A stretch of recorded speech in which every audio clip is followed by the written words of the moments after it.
this is a conversation I've been having lately as well about the anxious and avoidant dance that goes on. Okay. Because I love this dance. Okay. Yes. Let's talk about this. In these relationships, it's been so easy to point the finger at the avoidant and to say, you're just not showing up for me. You don't care. You don't prioritize me. You don't make me important, all of those things. What I really realized that ties into this, what is your role in it, and taking ownership and really empowering yourself, is that if you continue to not get your needs met, or you continue to feel like you're not being treated well, when is the last time you check in on yourself to say, what are my partner's needs and how am I showing up for those? When is the last time I've asked my partner?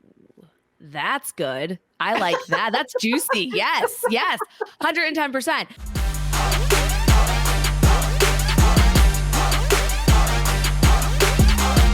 This is Relatable, Relationships Unfiltered. Hey, welcome to Relatable, Relationships Unfiltered. Today I'm hanging out with Carla Romo, dating and relationship coach. We chat all about social media's favorite phrases, including toxic cycles and narcissism, and we get real about our own experiences with codependency. So the internet's favorite phrase of all time, toxic cycle, or I guess toxic relationships, anything really with toxic in it is like all the rage these days. And I feel like it's like hashtag, like from a marketing standpoint, it's like hashtag toxic relationship. And it's got like, I don't know, if you go to TikTok and put that in there, it's got like, I don't know, like millions of hashtags already for it. Everybody talks about the toxic relationships. Yes, I sure as shit hashtag my stuff with toxic relationships because somebody's searching for it. Yeah, that's for sure. I sure as shit do that too. SEO, all that good stuff. Yes. Exactly. So tell us, from like your perspective and the work that you do, how would you define a toxic relationship? And we'll kind of use toxic relationship and toxic cycle synonymously as we talk about this, but how do you define that for your clients? Well, the way that I really look at a toxic relationship is, are both people able to, okay, well, I was going to just start defining a healthy relationship and how that kind of combats the toxic. But if we're just going to look at toxic relationship, you're in a place of low self-esteem. Okay. Like there's usually a root of low self-esteem in that. There's a pattern of unhealthy behaviors that's usually wrapped into some kind of cycle. It's pretty predictable, which is kind of interesting because it's like, if you're in an actual toxic relationship and you're like, what the hell is going on? Like, why do we keep getting in this, it's like 4 months later, we're like back at it again, arguing, and then we're breaking up and then we're getting back together. This time it's going to be different. I can tell you right now, toxic relationships are pretty predictable. That probably isn't going to be different. It's going to keep happening. It's going to keep going on and on and on. But I would say it's rooted in a low self-esteem. And this doesn't mean that you had low self-esteem going into this toxic relationship. You could be with somebody who's an abuser, right? And yes, I think though often when you're attracted to that type of personality and when you look past some of those red flags, though, I like to be very clear that we don't look past red flags because we are stupid or we like to be hurt or we're like asking for it, so to speak. Right. We often either don't pick up on them or we ignore them. We look past them because it's so familiar. It's our programming. It's what we're used to. And so though you're right, I believe in saying that we don't always have like the lowest of self-esteem going into it. There's generally something underlying. There is some unresolved trauma, unresolved negative core beliefs. Yes. And I believe they just, from all too well personal experience, just get fucking blasted when you're in that dynamic. Absolutely. And I would agree with that as well. There's something underlying there that is probably going on.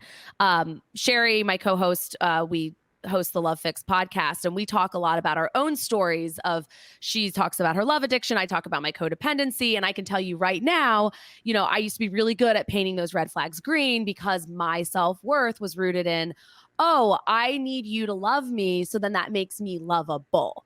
And that was the underlying thing. So back to what you said, it's like you're painting red flags green, you're ignoring red flags. It's not like you're dumb or like shame on you.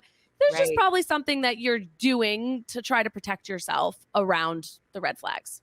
Yeah, I mean, because it is natural. Humans, they want to be loved, accepted, esteemed, all of those things. And so when we have these individuals who maybe are demonstrating some toxic behaviors, but then also people aren't all good and all bad. So that means that for all of their bad traits, they often do have good traits as well. And that's how we get sucked in. That's how we become interested in them. Exactly. A big portion of the toxic cycle is we see often it's the codependent narcissistic dance. And so I want to talk a little bit about that. That was my specialty, what I really dug into years ago when I first started specializing in relationships. And so I want to hear from your perspective, starting let's talk through the codependency piece. How do you define codependency? Because there are so many societal misconceptions around codependency. Somebody just asked me the other day, they were like, but isn't a little codependency in a relationship like a good thing? Like, don't you want to have codependency? And I was like, you're thinking about being dependent. I said, if a relationship has codependency, hell no. Like GTFO, like that is not a healthy thing, right? Or if you don't want to GTFO the relationship, both people really need to make an effort and have to be willing. And people can. There's a lot of people who maybe somebody gets sober, the other person who is codependent on the addict, isn't in any type of recovery, then they get recovery. And then together people can heal and work in a relationship, but both people have to be really present for that. And the interesting thing is that there's so many definitions for codependency. The easiest way that I like to, look at it is losing a sense of self to another person. And whether that be their addiction, their narcissism, their mental health issues, like whatever it might be, that's kind of what they lose themselves to. So I would say you do not want any type of codependency in a relationship at all. Right. You don't want to be losing yourself. And really the term, the interdependency is what we want, which ties into what you're saying. Yes, of course, there's going to be an element of dependency, but not codependency. And on the flip side of that, and I absolutely agree, it is about losing yourself. And I talk a lot about how codependency, when the societal misconception of it is that a codependent is somebody who is weak and they're needy and they can't take care of themselves. And there's just so much stigma around it from that perspective. And the wild part is that a codependent is actually the caretaker. They are the badass. They are the fixer. They are the solver. And so that is the first and foremost misconception that I like to clear up, that if you're codependent, I'm not giving you accolades for being a badass, but what I am saying is that it's not that you're weak or needy. You're very likely the one that's doing the caretaking and the problem solving. Absolutely. And I think that's a really important thing to distinguish here, right? Because there's a lot of shame around codependency and realizing, oh gosh, like I was with this person for years and begging for them to love me and they never were able to get there. And, then it left me feeling shattered and broken and like, what's wrong with me that I'm so messed up, right? It's such an internal dialogue and it's rooted in low self-esteem. I mean, that's codependency, right? Like I'm not worthy, I'm not lovable, I'm not enough. And so I feel like being able to just own it and be like, yes, I am codependent. And there are some really positive things about being codependent that helped me survive this relationship or my childhood or whatever it was. But then there's a flip side that gets me into pretty effed up relationships that I maybe, are toxic and hurtful toward me and aren't good for me. Yeah. And that's so well said, because our adaptive child traits is where the codependency comes from. So we had to learn how to survive our environment.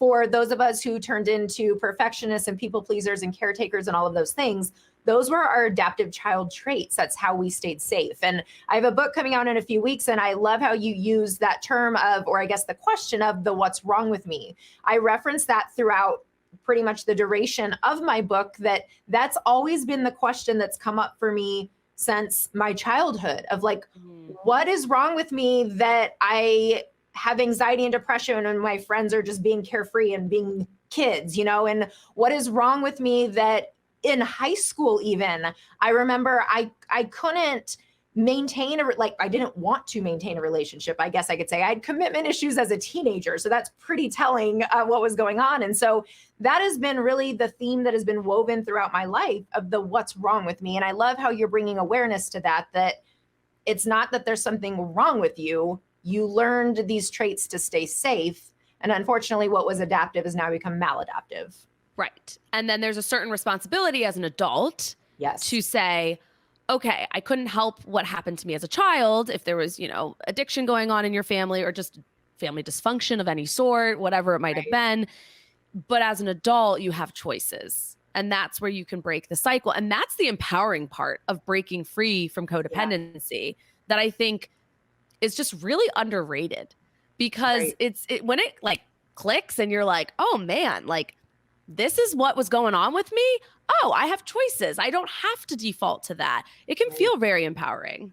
Right. And that is exactly it. That awareness is always the first step. And being aware of also when we talk about the codependent narcissistic dance that goes on. So you gave a good definition of the codependency and narcissism. I like to be really clear that just because somebody has narcissistic tendencies does not make them pathological. It's not diagnosable. They just have tendencies, which, by the way, we all have narcissistic tendencies somewhere along the spectrum, but it's just how much of the tendencies that somebody has. And also really the concerning part is when they lack self-awareness around them. And so this is often maybe they have a really hard time taking feedback, really self-absorbed. They're not asking you questions back. Everything is about them. There's also tends to be a lot of manipulation, gaslighting, and these manipulative behaviors are done in a way to also receive your esteem, your attention. And I think that's one of the most important things to keep in mind, because often codependency gets looked at as like, oh, the poor codependent, and then like the evil narcissist. And the person with the narcissistic tendencies is having just as much experience with their trauma triggers. There's just as much going on for them. It's just manifesting in a different way. I think that's so well said, because it's really easy to be like, oh, the narcissist is evil. Sure. They do some pretty messed up things sometimes, right? Sure. Like you could probably, like, anybody listening is like, oh yeah, I got a list, like boom, boom, boom, boom.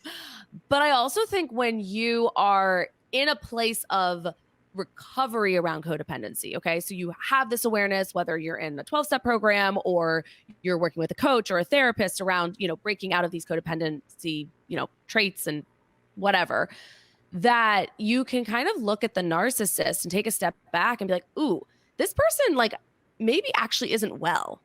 And kind of almost see that, like, having compassion does not mean it's okay what they did to me or it's okay what they're doing. Like, no, you never have to be okay with somebody's unacceptable behavior. Right. But you can kind of maybe get some perspective and take it out of that enmeshment that codependents like thrive off of and kind of see it as like a separation of like, okay, wait a minute. Maybe they aren't actually just doing this to me. It's like not a personal hit about me or my self-esteem or ego, but maybe they've got something that's going on that's way above me. That doesn't really have to do with me. Yeah, that's a powerful moment when you can first recognize that empathy is not enabling and vice versa. And so you can figure out how you can hold space for that partner's experiences without enabling their behaviors. But then also being able to have that awareness around what is my role in this? And so how am I contributing to this toxic dynamic? Because again, it's not always the narcissist or the person with narcissistic tendencies, which I won't say that every time, that's a mouthful, but it's not always the narcissist's fault, right? Like it's easy to point fingers that way. But how many times do you keep going back to the same situation that you know better? Or how many times do you say, why do they keep doing this to me instead of why am I allowing this? And so when you can recognize your role in it and you can have awareness around and really just take, be aware of what's within my circle of control. What can I do about this? Now you're taking your power back and you're no longer the victim and you get to make responsible decisions. Yeah. I'm curious about what you think. Like there's a fine line between like victim blaming, right? And I feel like this comes up a lot in like the relationship world that we're in. But where would you draw the line between victim blaming and then somebody like getting out of being a victim? Like where would you see like that kind of develop and move forward? Yeah, that's such an important question because I think that it's more of the and versus compartmentalizing it. I think that we can hold space and grace for an individual who we're identifying as a victim, but I'm not huge on the term victim to begin with. So I do recognize that of course, there are situations when somebody truly is a victim. Yeah. No doubt, not taking that away. Right. What I see most often with the couples that I work with or the clients that I work with in the toxic cycles, I think the percentage of the malicious narcissist, the evil pathological narcissist, I think that percentage is a whole lot lower than society wants to pretend that it is, because you know what? It's clickbait and it draws people in. It's entertaining. Most people really don't have that level of malintent. They're broken. They don't have the awareness. They haven't done their healing. They haven't put in the work. And so they have the ability to change, but they just have not yet. So again, that's not to say there aren't victims, but my point in saying that is that I don't believe that people are victims as often as they present to be victims. And I think that there's a lot more empowerment that is there and a lot more opportunity to take their power back, but it becomes a lot easier to just, that sounds so bad, but to identify as the victim versus saying, I have a role in this. So I actually love that you just phrased it that way, because I think Sherry and I talk about this a lot on our podcast, how we feel like narcissism is just thrown out so much these days. Like you just said, it's clickbait. And that does not take away from people who are experiencing narcissistic abuse right now. Absolutely. It doesn't. Okay. Those are two different topics that we're talking about right now. But this like clickbait, like, oh, they're a narcissist and whatever, it kind of makes me think about when you're just talking about it, it's like the fascination, the obsession with it is almost this like, it's almost like the walking, like alive serial killer, right? That's like, that's kind of like going around taking hits on all these people and like after people and malicious. So you talked about like it being like a really low percentage. I forget what the percentage is, but what is the percentage of people who actually have narcissistic personality disorder? I don't know that off the top of my head, but it is, maybe Melissa our producer can Google that for us real quick while we're chatting. But I know that it is, well, I don't know. I think it's literally within the maybe 2s or 3s or like really low. That's what I was thinking too. I remember, when I remember, but it's like reading about it, you're like, huh, not okay. So we're talking about like this very small percentage, right? And then everybody's like, oh, there's narcissism, they're narcissists, they're narcissists, they're narcissists. I actually think when people say that, like it is putting themselves in, it's giving themselves permission to kind of be like, yeah, I'm the victim. And this is, and there's a place and time for being a victim, 110%. But I think that it takes away being empowered. It takes away from you changing. It takes away from you codependents love pointing their finger at others. I mean, it is like a field day. You can find out, what everybody else needs to do better with their lives. But the idea is like when you turn it back to yourself, what happens? Yeah. And that's where you get empowered. That's an opportunity to be empowered and actually make change in your life and get out of those cycles that are toxic. Yeah, Melissa just said it's about 1%. So yeah, it's extremely low. Thank you, Melissa. So I completely agree that it becomes really disempowering. This is a conversation I've been having lately as well about the anxious and avoidant dance that goes on. Okay, because I love this dance. Okay, yes, let's talk about this. Because I think we see a lot of this correlate. So we see the codependent and the narcissist, the anxious and the avoidant. Like we see all of these have correlations to them. So something that I've had a recent realization as somebody who shows that, well, what's interesting is that my insecure attachment style, when I'm triggered, it comes up as disorganized. Yep. And so I can kind of vacillate between that anxious or the avoidant. Okay, you're right there. Yeah, right here. Me too. That was my default. Yeah. I was disorganized before moving to secure. Yep. Yes. And depending on how my partner, so my partner, my ex-husband of 18 years, he was more anxious. So I showed up as avoidant. Yep. The men that I've dated since my divorce have been avoidant. So I've shown up as more anxious. That's often what happens. Yes. But what I've realized is that in these relationships, it's been so easy to point the finger at the avoidant and to say, you're just not showing up for me. You don't care. You don't prioritize me. You don't make me important, all of those things. And the self-reflection that I've been doing recently and then been talking to clients about is that it's really easy because the individual with more anxious tendencies, their needs are a lot more overt. And it's about time and it's about attention. Whereas somebody who is avoidant, their needs are about time and space. And it's a lot harder to really verbalize, like, I need time and space, because then that comes across as a rejection to the anxious. And so what I've really realized that ties into this, what is your role in it, and taking ownership and really empowering yourself, is that if you continue to not get your needs met, or you continue to feel like you're not being treated well, when is the last time you check in on yourself to say, what are my partner's needs and how am I showing up for those? When is the last time I've asked my partner?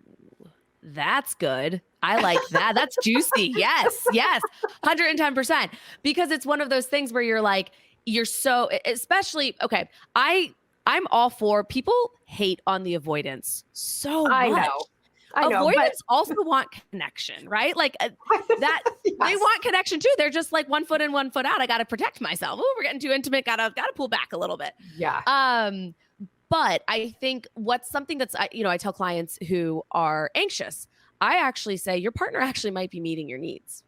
And this is a conversation that I was having with a client today. So she defaults to anxious, and she's actually just recently said, she was like, she's in a really secure relationship, and her partner just moved in with her, and, they're moving forward in their relationship.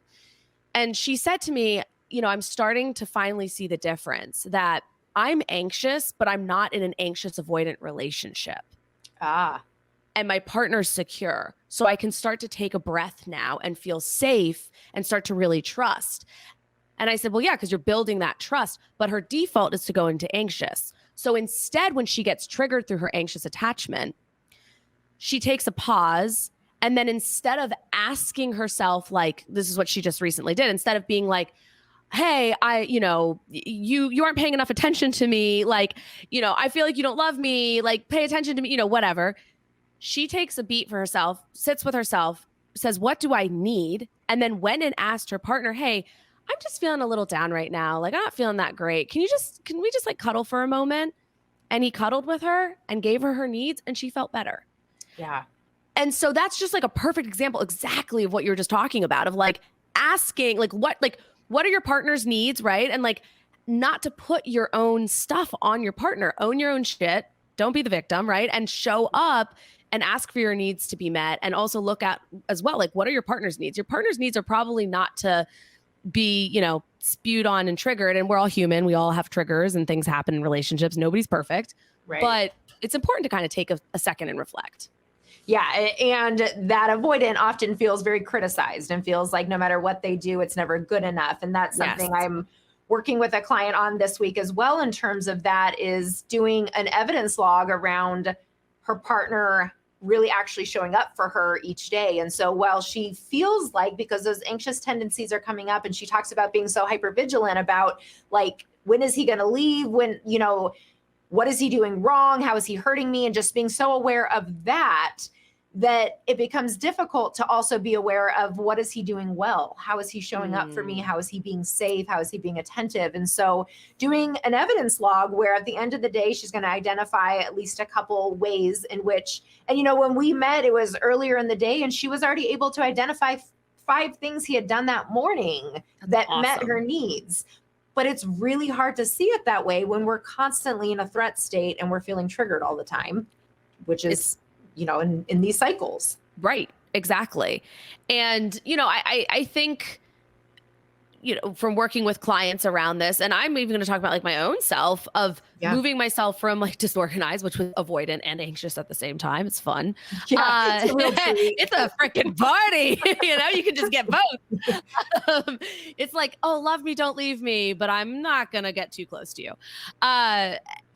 You can move to being secure 110%. And I think that is something, and do you see this with your clients when they're working through attachment style stuff and they're like, oh, but I've read that I'm stuck in this like anxious, or I'm stuck in this avoidant, I'll never get out.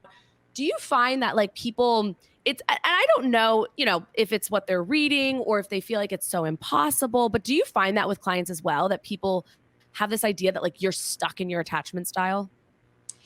Absolutely. And I think that what often happens is that they don't realize how much progress that they've actually made. And so when they started doing their healing and doing their work, and I always talk about it, I don't know if you ever use the Diane Poole-Heller quiz, but when you use that attachment quiz gives you a pie chart, right? And so you can see, I think the most important thing to start with when you look at that pie chart is to see that you're not ever going to be all of one thing. So even somebody who is mostly secure, they're still going to have these anxious, avoidant, or disorganized tendencies that are going to come up when they're triggered.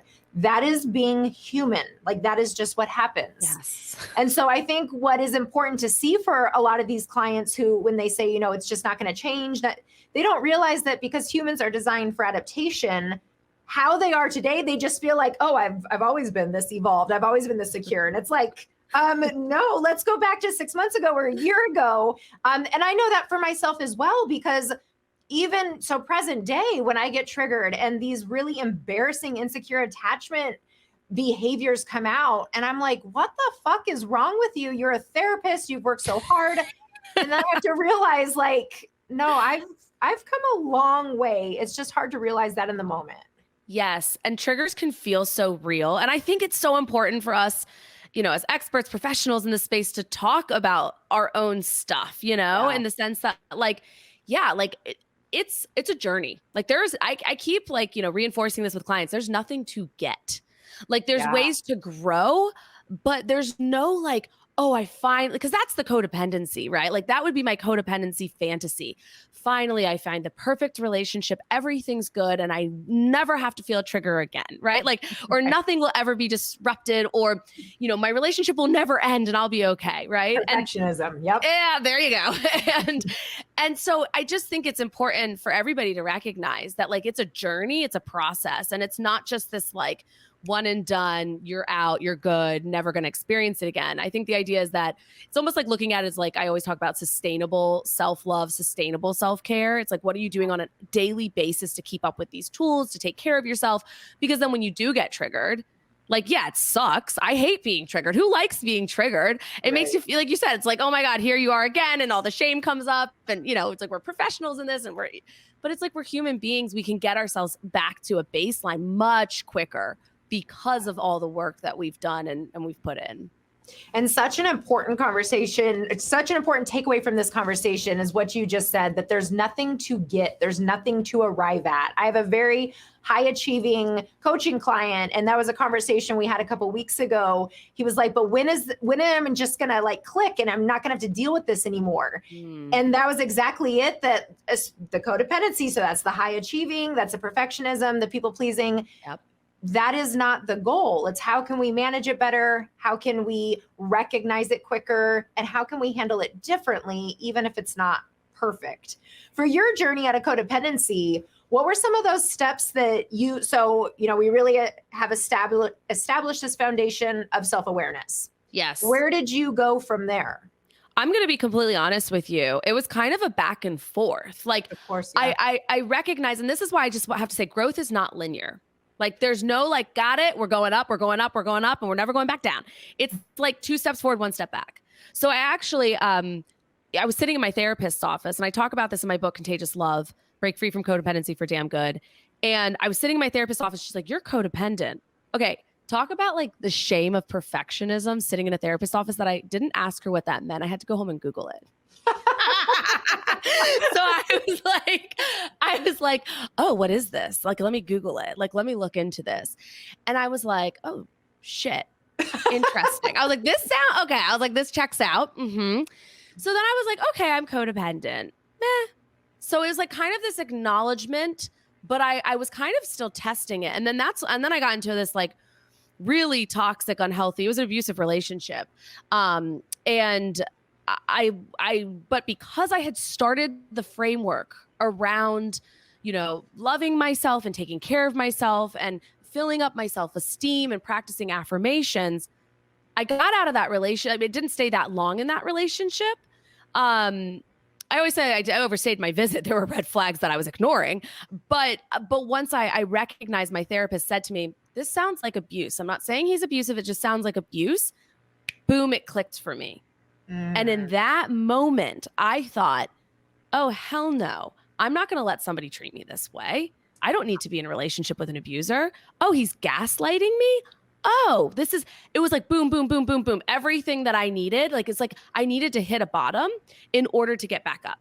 And from there, I did a lot of trauma therapy. I did a lot of EMDR because my codependency comes from and is rooted in my childhood. Yes. And so I took steps around that to really like work through my codependency. And then I created daily, routines, habits, things like that I still implement and still practice to this day so that I can keep on track of, my codependency journey and recovery. Can you give us some examples of the daily habits? Yes.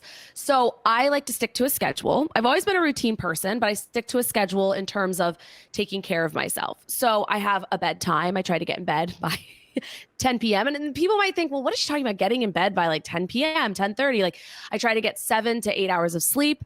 I prioritize my self-care. Because if I'm not taking care of myself, right? And this is important for me, whether I'm single, whether I'm going through a breakup, whether I'm in a relationship, like it doesn't matter.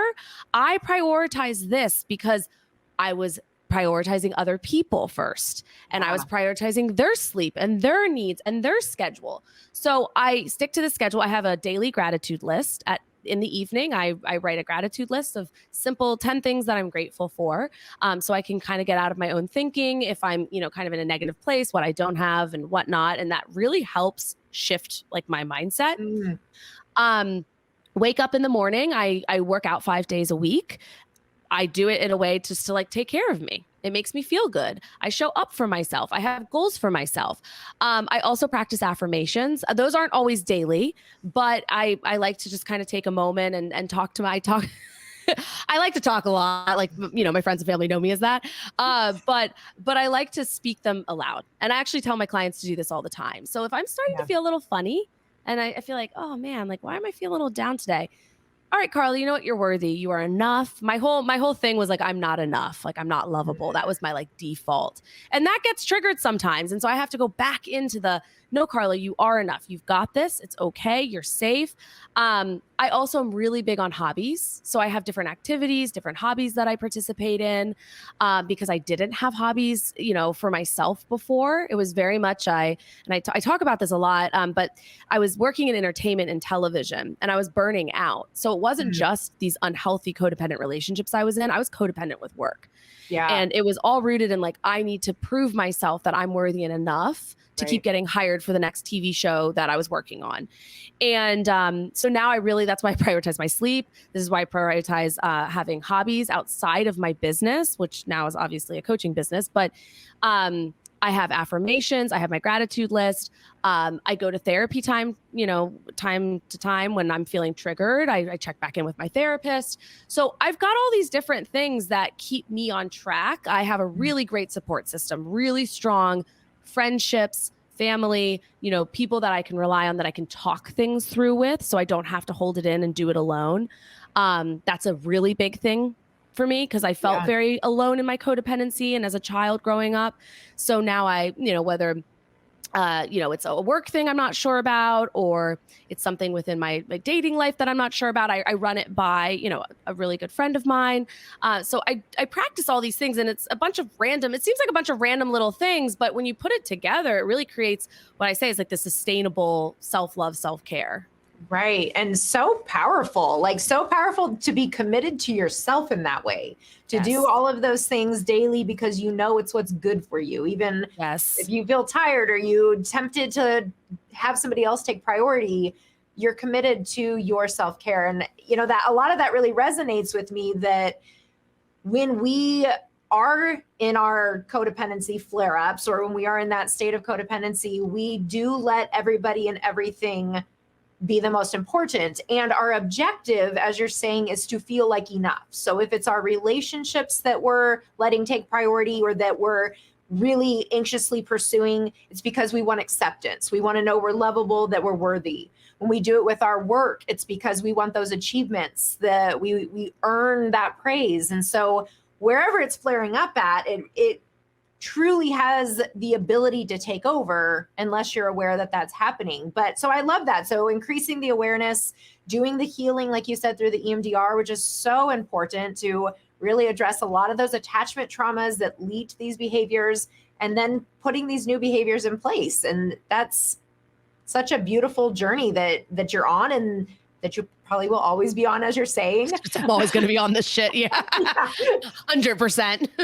Are you currently single or in a relationship? I am dating somebody right now. So we'll see. Look at you get all shy. We'll see how it goes. We'll see. I know. I'm like, hey. Yeah. So I am seeing somebody. And you know what? It's newer and it's exciting. Like, it's really fun. And I'm in such a different place. I'll share this because I've talked about it on Sherry and I's podcast. It was our New Year's special, and I was engaged in 2022, and I actually ended the engagement because there were red flags that actually were not present in the relationship prior, and I had very clear boundaries. And this is another thing of how I keep myself in check around my codependency recovery and healing and everything. And for me, it's big for me that my boundaries are self-care. They're not walls. They're to protect myself. And I do have deal breakers with those. And this person betrayed me in the relationship, and that was a deal breaker for me. Yeah. And it was really difficult, and it was very traumatic the way that it happened. Right. But I will say this: I am so grateful that it did happen, because I got to experience a new facet of myself and a new part of myself and gain more confidence and work through certain things. And I have to say, I was in a really great place before this happened. And it was a very sudden thing that had happened that I found out about. But I was in a really healthy place because I had all these things in my life and already in place. So this is why I just talk about it's a journey. There's nothing to get.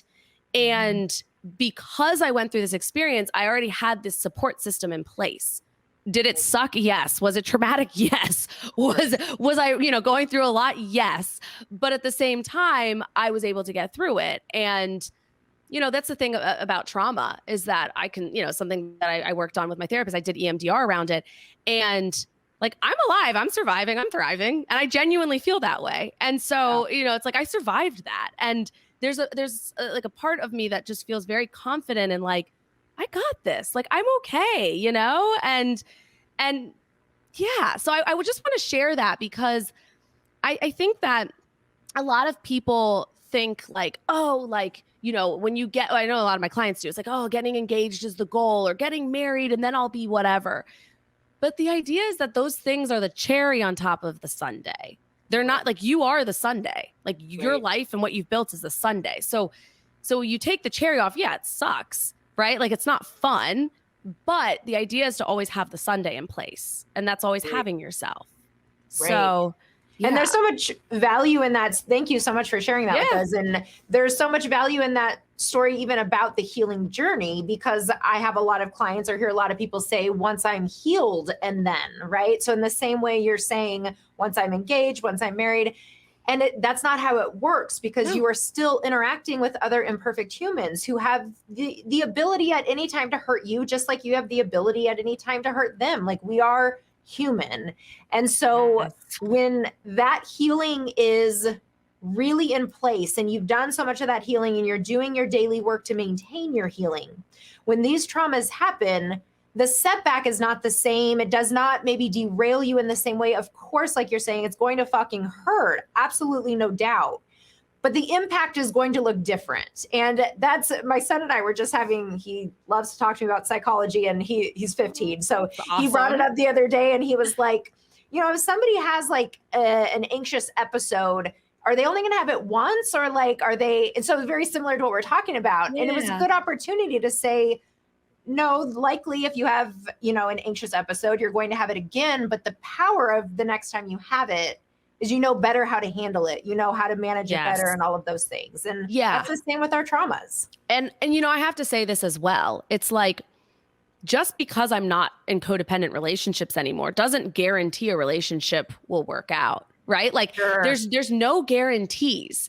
And I think that's really just important to take in, like, in the sense of just, you have no guarantees of any relationship. And that can be very vulnerable. And that, I think, is what brings connection to relationships and brings the healthy part to relationships is that like you're making a choice. It's a commitment. You know, the codependency would say, I'm stuck with this person. I have to make it work. I can't walk away from an engagement. Like like people know we're engaged. Like, oh, that would be, you know, the shame to come with it, that people would know there's dysfunction. That's BS to me. To me, it was like, okay, I'm prioritizing myself. I'm taking care of myself, my needs. Like my self-love journey is the priority right now. And what do I need? Okay, well, I need to get out of this engagement. This is not serving me anymore. Yeah, and that takes us full circle to this toxic cycle, because that's exactly it. When you're not willing to remove yourself from it, when you're not willing to put those boundaries in place, then that is when you stay stuck. And I, you know, really identifying that toxic cycle as this repeated go around, merry-go-round, so to speak, where there's two individuals, one or both unwilling to treat each other in an appropriate way, to show each other the love, the support, the affection that each need in a healthy way, yet also unwilling to remove themselves. And so they stay in this uncomfortable comfort zone. They stay in this dynamic that is painful, often for both of them, not just one or the other, but for both of them. And because of the codependency, or because of image, or fear of loss of this relationship, fear of being alone, there's so many reasons that people stay in these cycles. But ultimately, that is how you stay stuck. When you talk with your clients, like, what are some of the reasons? And I guess even if we could just take a second to validate and normalize the very many reasons why people stay in relationships. What are some of the things that you hear from your clients? A lot of times is that they're afraid they won't find somebody else. Mm-hmm. That they're just going to be alone forever. That they had this idea that their worth was built around a relationship. And I see this a lot for women. It's this idea, especially women. I coach a lot of women in their 30s, that this idea that they're going to get married, they're going to have children, and therefore society will tell them that they've made it, that they've done something right in their lives. And it's just not the truth, right? And so they stay because they have this idea that they're trying to hold on to, this like fantasy, this dream. So that's definitely one way. Another is abuse. It's really, you can get gaslit back into, manipulated, controlled. You can't maybe always see it right away. So especially if you're in the beginning of the cycle and you're like, this feels crazy, what's going on? Like, am I crazy? Maybe I'm the crazy one. The other, I've also seen families pressuring people. Yeah. Now, honestly, it's not talked about enough, but there's a lot of enmeshment. It's just, if you have enmeshment in your family, you probably got it in your relationship too, right? It's just like came from somewhere. Yeah, it came from somewhere. Where a lot of families are like, oh, but he's a good person, just stay with him. It's okay. Like, he means well. And that can be confusing because now your trusted people, your circle is kind of going against what you might intuitively or in your gut know isn't right. So those are just some of the reasons that a lot of people stay. I also know too of people who have children, financial reasons too. If they're, somebody is in a place where financially their partner is paying for their apartment, maybe they're not working right now. They don't feel like they have the freedom to be able to leave. So those are just some of many reasons about why some of my clients have stayed. Yeah, no, I appreciate that. And I agree. And I think that the financial piece and the children piece are often easily dismissed and overlooked. And it's often the expectation of, if you're so unhappy, why don't you just get out? If they're so abusive, then why are you with them? And that's just incredibly ignorant on so many levels. That's not how it works. And so I do like to normalize that, if you're listening and you are in a relationship that does not feel safe, or it feels like you're part of this toxic cycle, your first step is really to increase awareness around your role of it, but also give yourself some space and grace to really identify why you're staying and the reasons for that. And then you can see if you actually do have other options, if there are other things that are within your circle of control. But I do like to normalize that people aren't staying because they're stupid or they're weak or they don't know any better. It's often because they truly feel powerless. Oh, yes. And yeah, that's it. That's exactly it. Yeah. And that's mic drop. We can move on. Yeah, we're done. All right, Carla. Well, tell us, where can people find you? Where are you on social media, your website? Yeah. So you can find me at carlaromo.com or TikTok, Instagram, Facebook at I am Carla Romo. And then also I am the co-host of the Love Fix podcast. And we have a fun little free Are My Relationships Healthy quiz that you can go to thelovefix.com, check it out. And we're also on Instagram at the Love Fix podcast. Very good. Carla, thank you so much for hanging out with me. So many good insights, so much fun with you. I appreciate it. Awesome. Thank you so much. Thanks, Carla, for being so real with me today about your journey towards surviving and thriving. And thank you all for hanging out on Relatable Relationships Unfiltered. Make sure to subscribe to our YouTube channel, sign up for my newsletter, and find me on Instagram at Dr. Elizabeth Fedrick.